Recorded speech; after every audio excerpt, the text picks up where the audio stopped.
Hello, good morning. This is Dr. Iftakhar Ahmad Ansari, Department of Political Science, Aligarh Muslim University, AMU. We have been talking about origin of state, and in that we are discussing a number of theories. And in that same line, today I'm going to talk about another theory after the divine origin of state. We are going to today talk about social contract theory of origin of state. Now, broadly speaking, the idea on the origin of the state fall into two groups: speculative and empirical. Some ideas like the arguments of social contract theory reflects speculation on the nature of the state. Others like the evolutionary theory seek to look into the historical and anthropological data and base the arguments on empirical findings. Social contract theory that we are going to talk about today is a mechanical theory. It based on a number of priori assumptions, staged a retreat with the growth of historical and empirical thinking in politics. But human thoughts and actions in the period from the 16th to 18th century were profoundly influenced by the ideas of the contractualist, that is, the social contract theorist, who sought to trace the origin of the state and explain the nature of the relationship between the rulers and the ruled. The theory of social contract assumes the existence of a state of nature and an initial condition of mankind where man was subject to no political control, and postulates the emergence of the state as the voluntary agreement of contract by the inhabitants of the state. According to some writers, it is believed, according to some writers, the state of nature, which they in fact believe before postulating the theory, was a pre social. Some others consider it to be pre political condition. But its existence prior to the establishment of government was never denied. The code of regulations, which determined the man's behavior in the state of nature, was designated as natural law. A man in the state of nature used to enjoy some rights known as natural rights. But for some reason or other, men in the state of nature were ultimately compelled to abandon that state of nature and establish a civil society through a contract. In consequence, the natural law was replaced by human law, and man began to enjoy civil and political rights. Now, the theory of social contract, it traveled a long way in the history of political thought, and it receives a comprehensive treatment in the writings of Hobbes, Locke, and Rousseau. Now, this theory finds a prominent place in the political thinking of both the East and the West. In India, Kautilya's Arthashastra made a pointed reference to it, while the sophists in ancient Greek, they described the state to be a product of contract between men. Plato and Aristotle dealt with the theory of social contract only to reject it completely. The theory, although subsequently discussed by Epicurean philosophers and some early church fathers, was actually kept alive by Roman law, which regarded the people as the source of political authority. One of the Roman jurists observed, the will of the emperor is law, only because the people conferred supreme power upon him. Now, later on, Teutonic idea of government provided a significant influence in the development of this theory. The feudal society in medieval age, with its basis of contractual relationship between the lord and the vassal, was quite friendly to the idea of social contract, but its first definite and systematic discussion could only be found in the writings of Manigold of Lautenbach. Now, he held that if the king violates the agreement according to which he was chosen, reason dictates that he absolves the people from their obedience, especially when he had himself first broken the faith, which bound him and the people together. But this Manigold's theory is not an explanation of the origin of the state, it's an interpretation of the current constitutional ideas. So, this theory began to grow in influence till the 16th and 17th century. I beg your pardon. It had won an almost universal appeal. In the writings of Hobbes, Locke, and Rousseau, it received systematic and wide treatment. Now we move on to the next phase, that is the phase of state of nature. Now, state of nature is something which is talked about commonly by all the three contractualist thinkers in their social contract theory. So, uh, social contract were of the contractualists basically. They were the opinion that the state of nature was a pre-social, whereas others regarded it as a pre-political. But whatever it was, the state of nature was antecedent to the institution of government, that is, prior to the establishment of government. The state of nature was not an organized society. Each man led a life of its own, uncontrolled by any law of human imposition, nor was there any human authority to regulate his relations with others. Men lived in the state of nature, was subject only to such regulations as state was supposed to prescribe for them. Now, this state we are talking about is a state of nature. So this code of regulation was given the name of law of nature or natural law.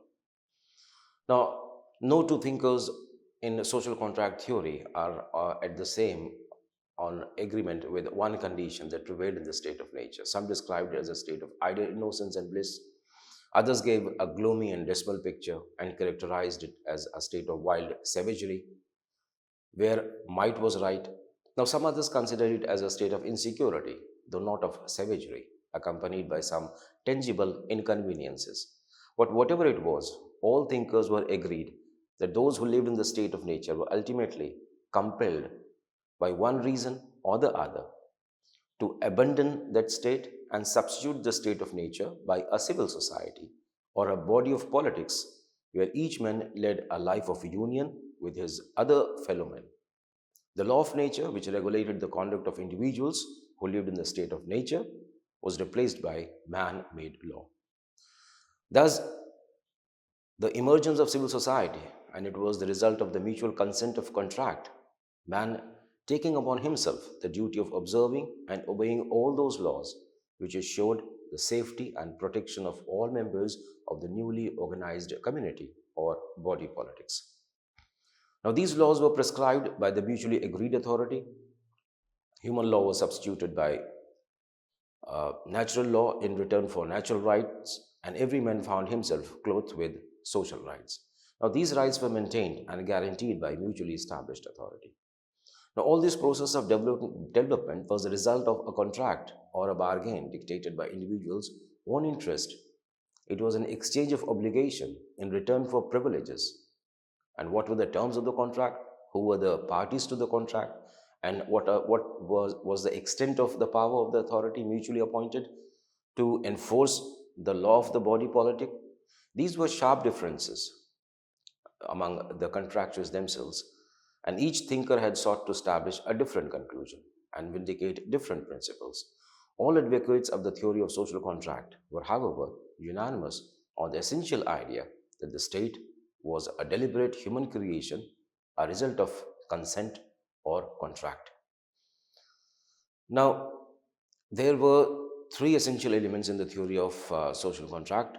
First is the state of nature, wherein the man had not organized himself in the bonds of political cohesion and therefore in a political society. He was independent of free and subject to no obligation and man made laws. He simply obeyed the law of nature. Now, what the law of nature precisely meant was his own interpretation and determination.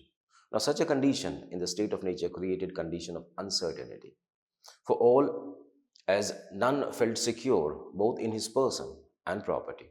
No man could forever endure such conditions of life, ultimately decided to quit the state of nature. Now, this he did by common consent or agreement or contract or covenant with his fellow men who lived with him in the state of nature. This is the second element in the theory of social contract. The third is that as a result of common consent or contract or covenant, a civil society was established where laws of the state and civil rights prevailed in place of natural law and natural rights. The final element is the process by which one of the life was given up by another way of life. Now, thus emerged in the bargain a civil society. and it was a result of a mutual consent and a contract.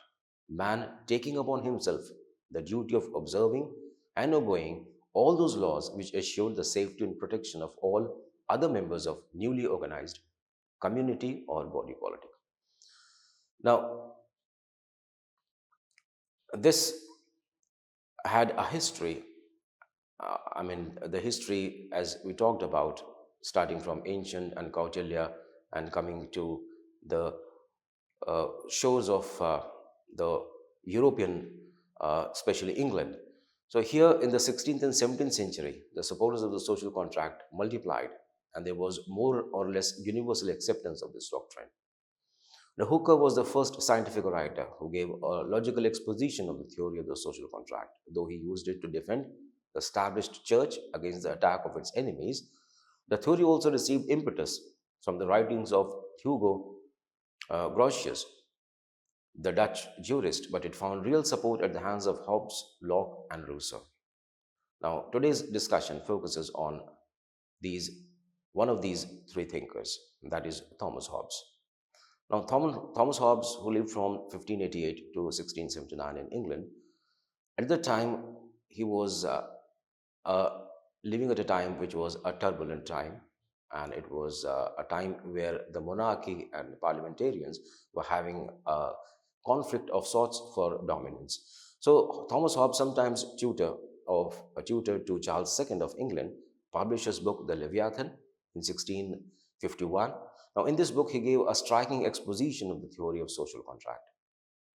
Hobbes had no mind to give the theory of origin of the state. He simply was writing uh, while the memory of the Civil War of 1642 and the King Charles I's execution was still very vivid in his mind, to justify the rule of the Stuarts, and believed that England could be saved only by absolute monarchy. So he was, through this contract, justifying a monarchy and king's place instead of divine theory. He was talking of a contract that justified the monarch in his seat of office. So his object was to defend the absolute power of the monarch, and he used the doctrine of social contract to support it. Stuarts and some of his critics find it as an exaggeration that Hobbes was simply trying to be a very good pensioner. So Hobbes supported the monarchy and justified the Stuarts' despotism, while that was an irresistible opposition against such a power. So he was convinced that nothing could be too high a price to pay for the preservation of order, that the best security for this was to be found in the unlimited authority of the king. Now he starts deliberating about his uh, social contract with diagnosing the human nature.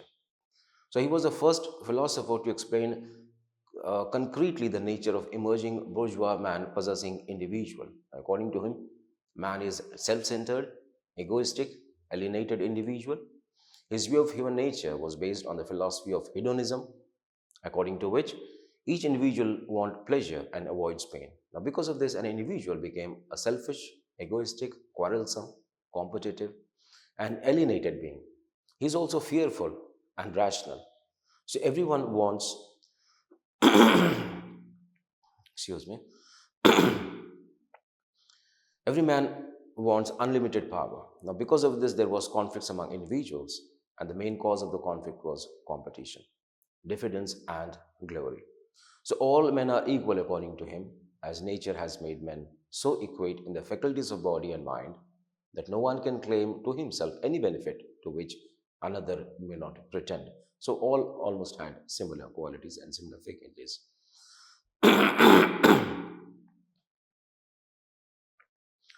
Next, he talks about the state of nature. Hobbes began his thesis with the state of nature, which he characterized as the pre-social phase of human nature. The state of nature, as Hobbes described it, was a condition of unmitigated selfishness and rapacity. Man had no sense of right and wrong, and they fell upon each other with savage ferocity. There was a perpetual and restless desire with them to satisfy their appetite, and desires with a craving for gain and glory, which came to an end only with their death. So, natural rights which men enjoyed in the state of nature was nothing sort of might is right, and natural liberty was nothing more than the liberty that each man had to use his own power for the preservation of his own nature.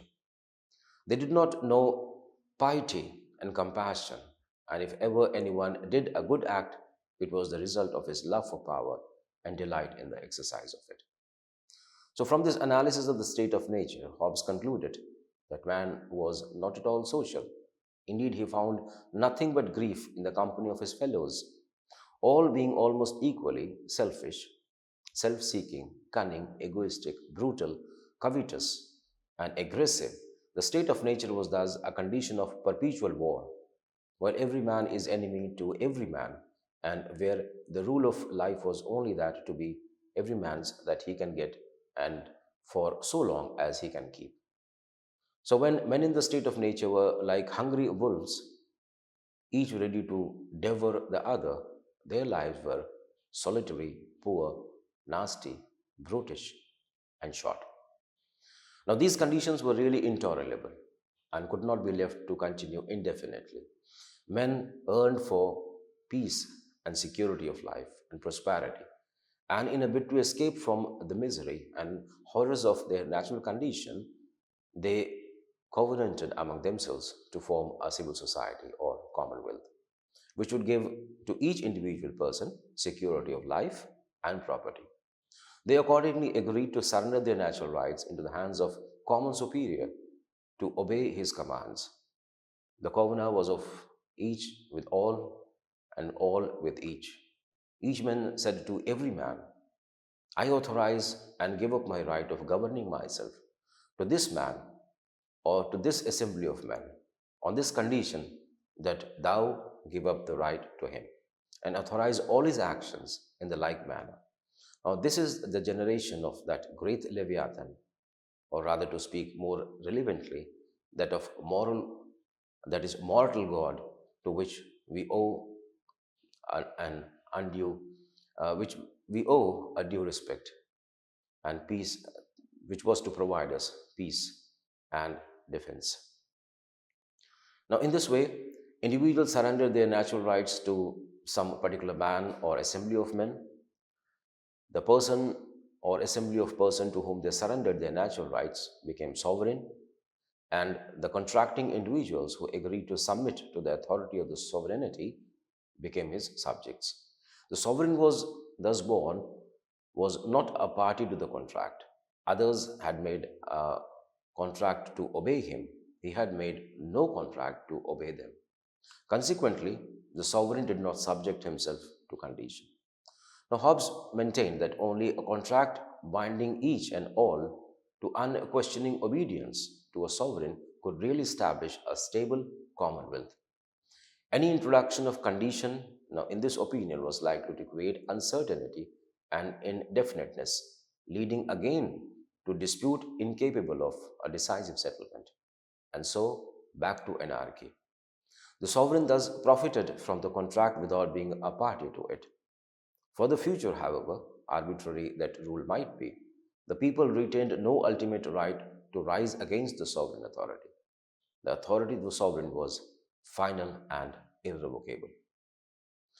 Now, talking about the essential features or highlights of what Hobbes had contracted in the state of nature. So it was, in fact, a social contract and not a governmental contract. The sovereign is not a party to the contract, as he is the creation of the contract.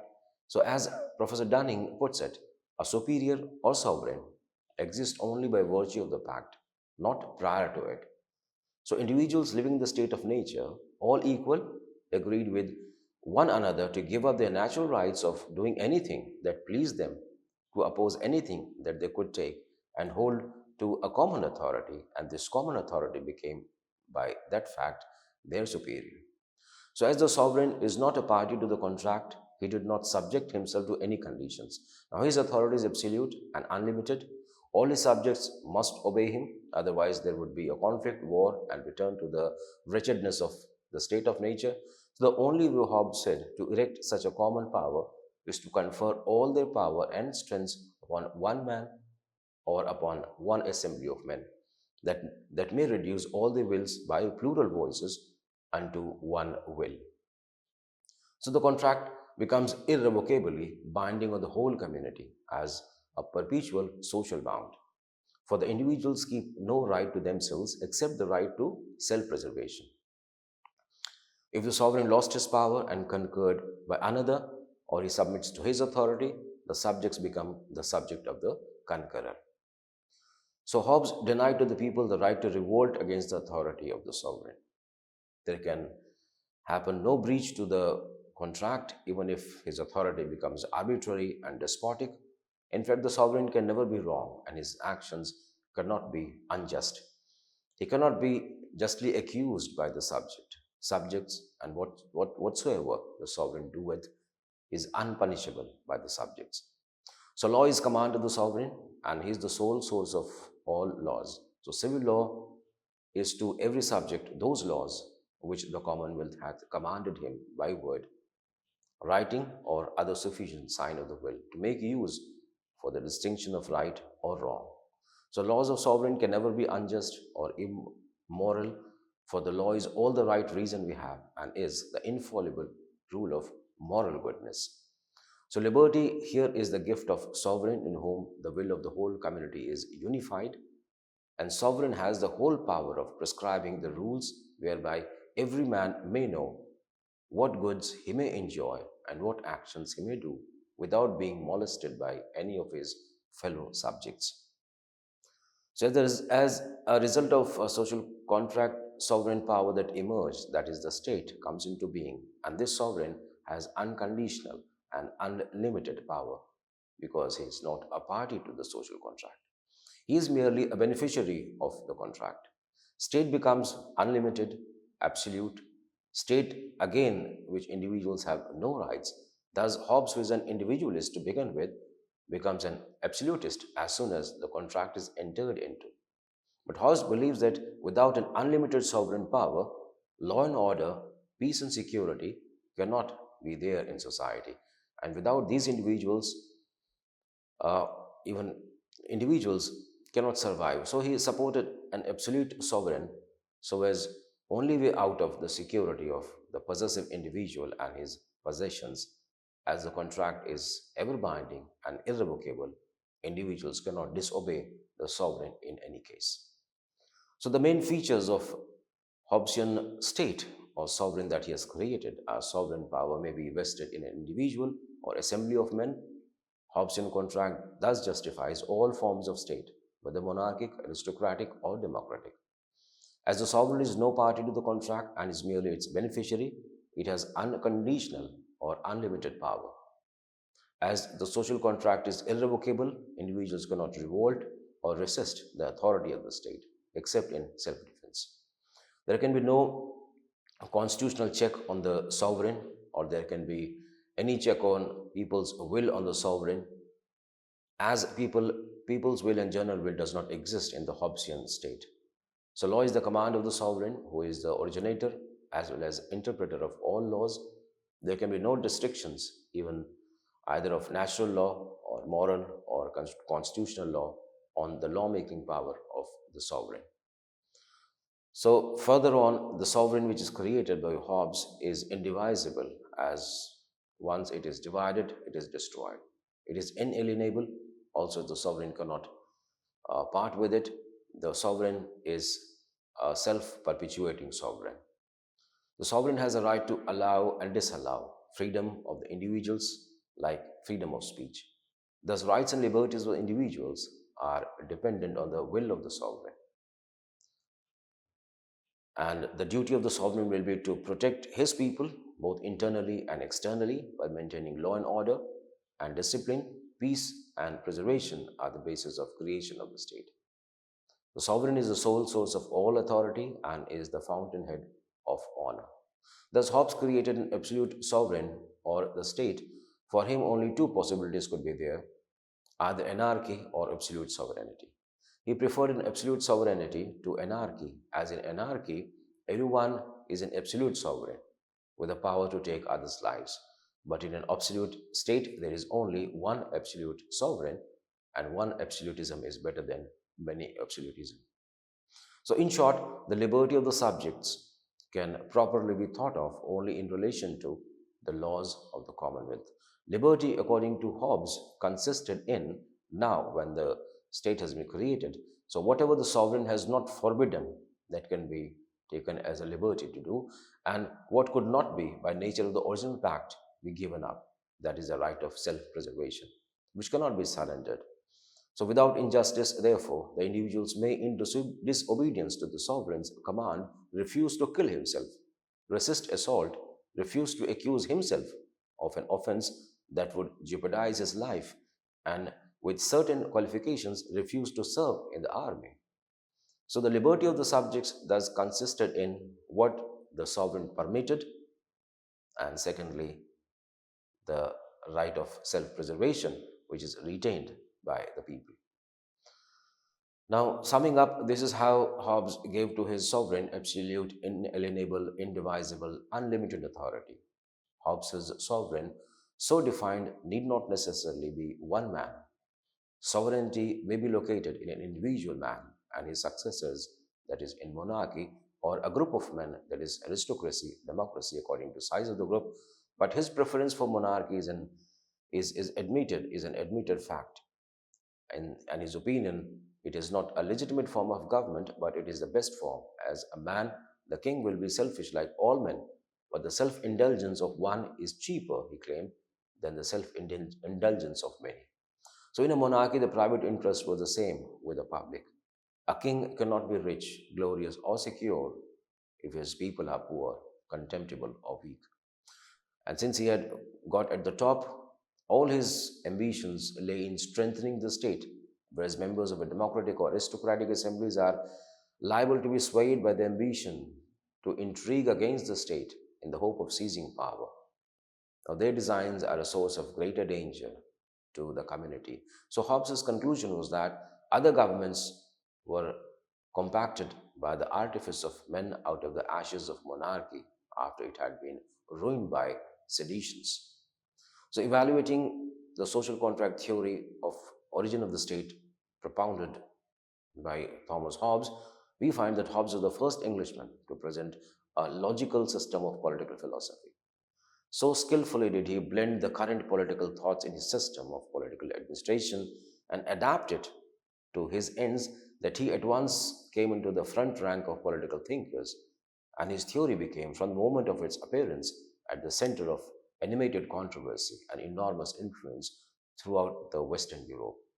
Hobbes has been criticized vehemently.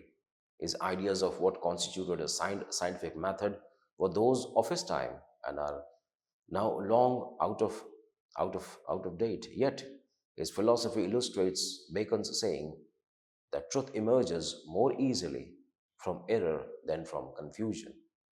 So nothing like the state of nature ever existed, and there is absolutely no evidence in the history to show the state to have emerged by mutual or deliberate agreement. The social contract is impossible, for the history of primitive societies has shown conclusively that men move from state to contract, not from contract to state, as here Hobbes was claiming. So, nor is man so inherently selfish or self seeking or aggressive as Hobbes has described him. Man is rational, social being, though his irrationality cannot be ignored altogether. Hobbes's dogma that man is by nature unsocial and enemy of his kind is diametrically opposite to totalitarian dogma that man is a social enemy. Society exists by nature and necessity, and it has existed since man made his first appearance on planet Earth. So, as man is social, he cannot be led. He cannot lead an unsocial or isolated social life, and his sociability makes him a rational being, cooperative and sympathetic towards his fellow men. Hobbes's ethical and political philosophy is based wholly on egoism and hedonism. Hobbes described the state of nature as pre social, pre political. At the same time, he said that man enjoyed in the state of nature rights. Rights always arise in society. If there is no society, as Hobbes' state of nature was, how could there exist any rights? So every right has a corresponding obligation as well. But Hobbes's man in the state of nature had no obligation. He did everything that pleased him and possessed anything that he could take and hold against all odds. So, again, according to Hobbes, there was a surrender of rights, but it is against common sense to believe that man would ever surrender all his rights. Hobbes himself became inconsistent when he says that man retained to himself the right of self preservation. So there cannot be complete surrender and then reservation of a right at the same time. So a contract is always between two parties. It cannot be unilateral or one sided. Hobbes makes the sovereign the beneficiary of the contract, but not a party to it. And the contract is perpetual and irrevocable. Now, this transaction hardly appeals to human reason. Hobbes has failed to distinguish between state and government. He confounds the legal absolutism of the state with the governmental absolutism. And he does not see that changes in the form of government do not imply the dissolution of the state. But when all this is said, Hobbes's Leviathan is of very great importance. It is, in the words of Professor Oakeshott, the greatest, perhaps the sole masterpiece of political philosophy written in the English language. This is an exaggeration, yet, in spite of the fury of his critics, Hobbes continues to be widely read and makes a powerful appeal. So, Leviathan is the first statement of the complete sovereignty in the history of political thought. Hobbes contradicted the old concept of justice and maintained that justice is created by law and that law is not the reflection of justice. Hobbes is also an individualist in the sense that for him the world is and must always be made up of individuals. He does not believe in the people, common will or general will or common good, but he does believe in self-preservation of individual, and that was to be guaranteed by state, the Leviathan itself. So, in the justification of Stuart's, Hobbes has provided us a systematic origin of the state and one of the theories of social contract. I think that is the end of what we have to talk about Thomas Hobbes. We'll talk about John Locke and Rousseau, other contractualists, in other video. Thanks for watching. Thank you very much.